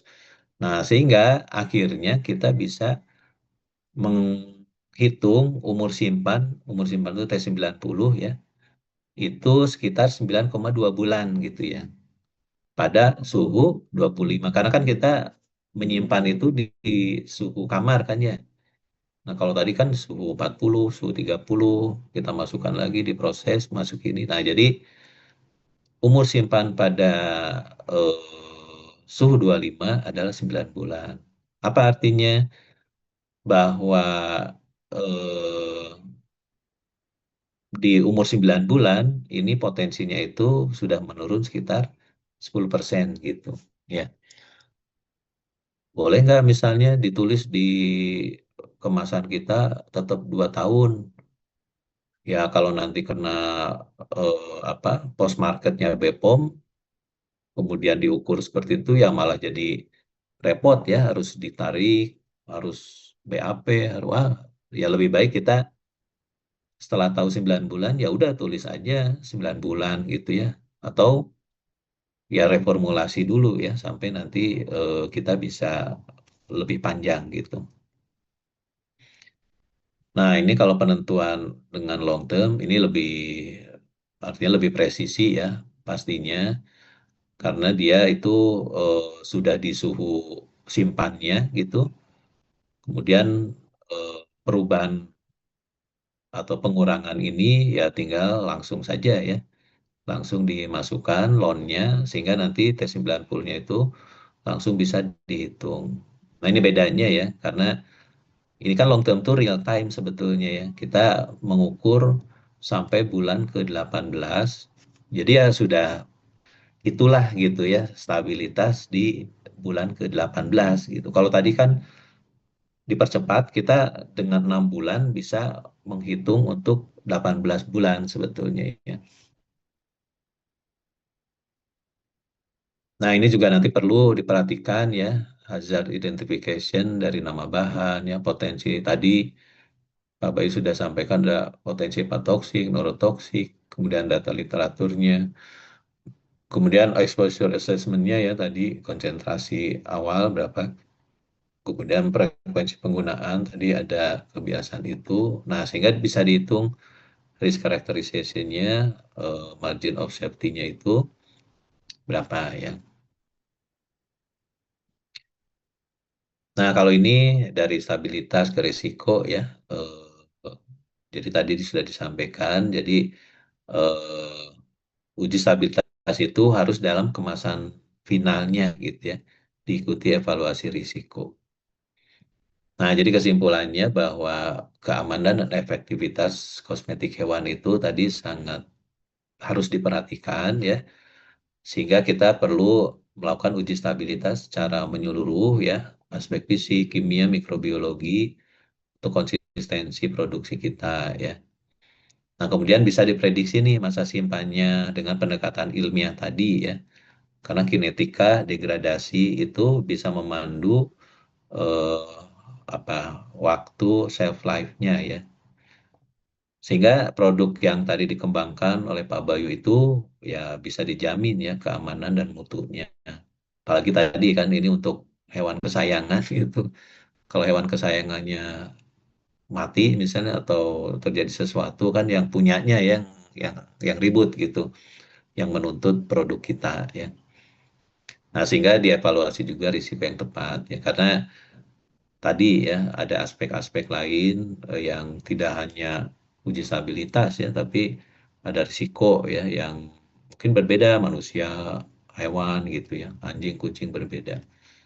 Nah, ini referensinya. Kemudian kalau di pabrik ya dilakukan menggunakan SOP seperti ini. Jadi kita buat prosedurnya, lalu kita uji ya interval, kemudian nanti hasilnya juga kita bisa dapatkan ya berapa eh, T90 kalau di lab ya. Kalau di prakteknya ini sudah di ya, artinya karena tadi ya Arrhenius itu sebenarnya bisa ekstrapolasi gitu, bisa memperkirakan sehingga kita sudah bisa membuat tabelnya gitu, tidak harus menggunakan regresi liniernya. Baik, mungkin itu yang bisa disampaikan. Mudah-mudahan ya setidaknya menambah ya wawasan dari Bapak Ibu peserta webinar bahwa produk tadi yang dikembangkan oleh Pak Bayu yang sudah sangat luar biasa bagus ya desainnya, ya tetap harus kita uji ya. Kenapa? Karena tadi ada aspek bahwa hewan itu berbeda-beda, kemudian juga eh, kita ingin bahwa produk itu tetap aman dan memiliki potensi manfaat itu pada masa simpannya gitu ya, tidak ketika.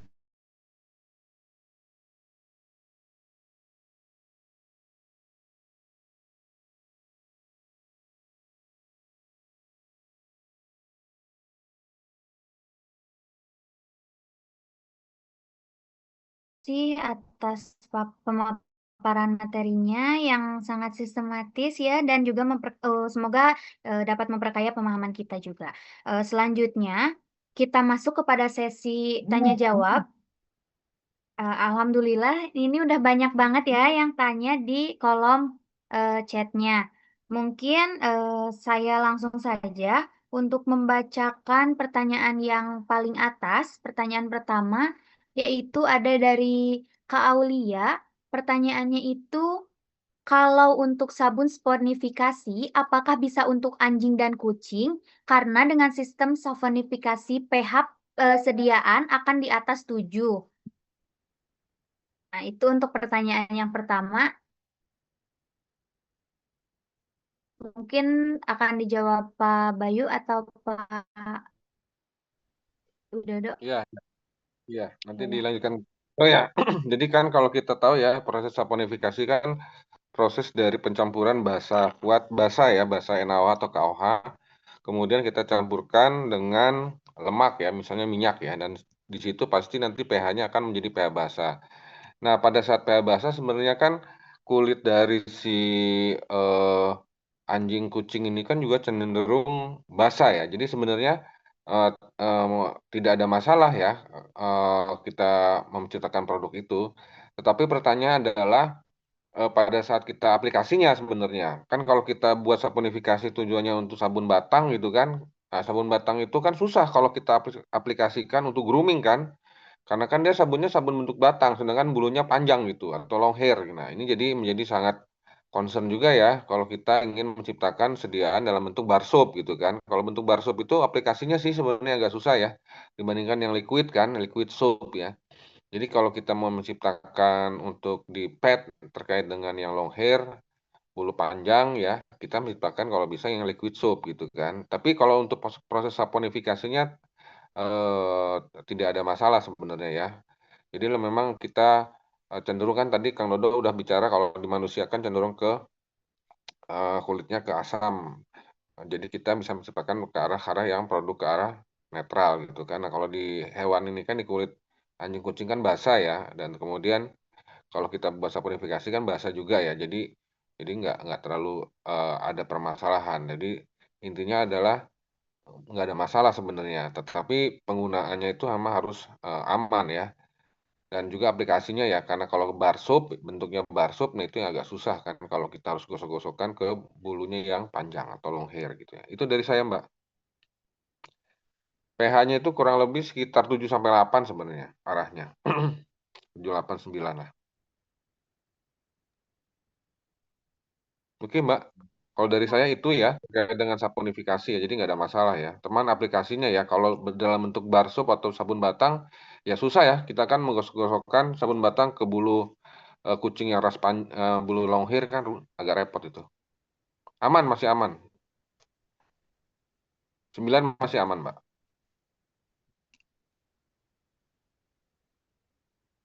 Pertanyaan yang berikutnya mungkin ya Bapak masih dari Mbak Aulia.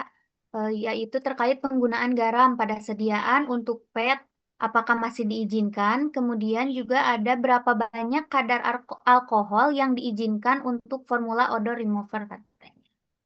Oke ya, nanti eh, bisa ditambahkan juga sama Kang Dodo. Untuk penggunaan garam, ya, jadi penggunaan garamnya untuk tujuan apa ya? Kalau untuk tujuan luar ya, kita bisa mengacu di AFCO ya, itu konsentrasinya 0,25 sampai 0,5 ya. Nah, kalau untuk penggunaan dalam ini memang atau per oral ya menjadi sangat concern ya, karena kan kalau kucing itu tidak, kalau kelebihan ya dia juga untuk garam ya akan hipersalivasi kan. Jadi penggunaan garam ini sebenarnya kalau di hewan kesayangan kan tujuannya untuk meningkatkan palatabilitas dan kebutuhan nutrisi ya. Jadi tetap ya penggunaan mineral juga dibutuhkan, tapi konsentrasi ini yang harus diperhatikan ya. Nah, yang disarankan sih konsentrasinya itu kurang lebih sekitar 0,1% sampai 0,5% ya untuk penggunaan garam ini ya, untuk per oral gitu kan. Nah, tapi kalau untuk terapi yang tadi, kadang-kadang kan kita juga membutuhkan thickness agent ya untuk sampo kan, jadi tidak ada masalah untuk penggunaan garam dengan batasan dari AFCO itu sekarang kurang lebih 0,5%. Jadi kita tetap mengacu pada standar yang sudah ada ya. Terkait dengan nutrisi klinis kan biasanya hewan juga kan membutuhkan beberapa terapi yang di situ kita lihat juga ada diet garam kan. Jadi memang eh, kandungan garam ini menjadi perhatian juga ya untuk di nutrisi klinis veteriner gitu kan. Formula odor untuk alkohol ya Mbak ya? Formula odor untuk alkohol itu batasnya itu kalau di kita itu untuk etanol itu kurang lebih 1 sampai 2% ya, atau 3,8 mili per kilo ya. Jadi kalau tapi kalau disarankan sih semakin sedikit semakin bagus ya, karena kan alkohol itu kan toksik ya sebenarnya, karena kan nanti kan dijilat ya. Nah, masalahnya kan di kulit hewan ini lebih tipis dibandingkan manusia kan, kayak di kucing lah contohnya. Di kucing itu kan kulitnya tipis ya, jadi ditakutkan kalau alkohol dia akan cepat menyerap ke tubuhnya ya kan, karena di kucing itu dia tidak punya enzim alkohol dihidrogenase. Jadi enzim itu yang nanti menyebabkan kadar alkoholnya tuh masih ada di darah terus kan, jadi toksik ya. Jadi disarankan alkoholnya pun kalau kita menggunakan sangat kecil sekali ya, 1 sampai 2%, dan itu pun harus alkohol food grade gitu loh. Jadi dalam peracikan itu kalau untuk sediaan yang mengandung alkohol ya spray ya, body mist ya hanya 1 sampai 2% ya. Begitu, Mbak. Mungkin ada Kang Dodo bisa ditambahkan, Kang. Sudah sih, ya betul. Jadi terkait apa batasan ya di kosmetik hewan ini memang belum banyak diatur kelihatannya. Hanya itu eh, tadi ya internal apa istilahnya tuh. Jadi kita punya batasan-batasan internal yang mempertimbangkan gitu tadi seperti yang sudah sampaikan bahwa kalau alkohol itu terlalu tinggi, misalnya itu nanti akan menyebabkan iritasi, malah produk kita kan dianggap kurang bagus ya. Jadi itu pentingnya nanti melakukan eh, apa eh, formulasi, kemudian pengujian sendiri sehingga kita yakin sendiri gitu ya bahwa produk yang kita buat itu memang baik dan bisa diterima oleh pasar. Begitu saja tambahannya.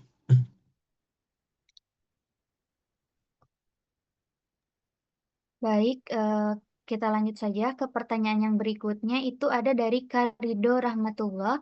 Pertanyaannya adalah, apakah ada jurnal atau buku yang berisi kumpulan formula veteriner, kemudian juga regulasi yang mengatur penggunaan bahan baku tertentu pada hewan hanya diperbolehkan konsentrasi sekian sampai dengan sekian. Itu ceknya di mana? Atau sama saja dengan menggunakan regulasi untuk kosmetik? Oke ya, kalau untuk di hewan, kita punya namanya veterinary formulary, ada itu ya, referensinya saya. Kemudian ada farmakope obat hewan. Kemudian kita juga punya PLAM ya, Drug of Veterinary Formulary yang PLAM, gitu, itu juga ada ya. Jadi sebenarnya untuk referensi di vet ini banyak ya. Masalahnya kan pada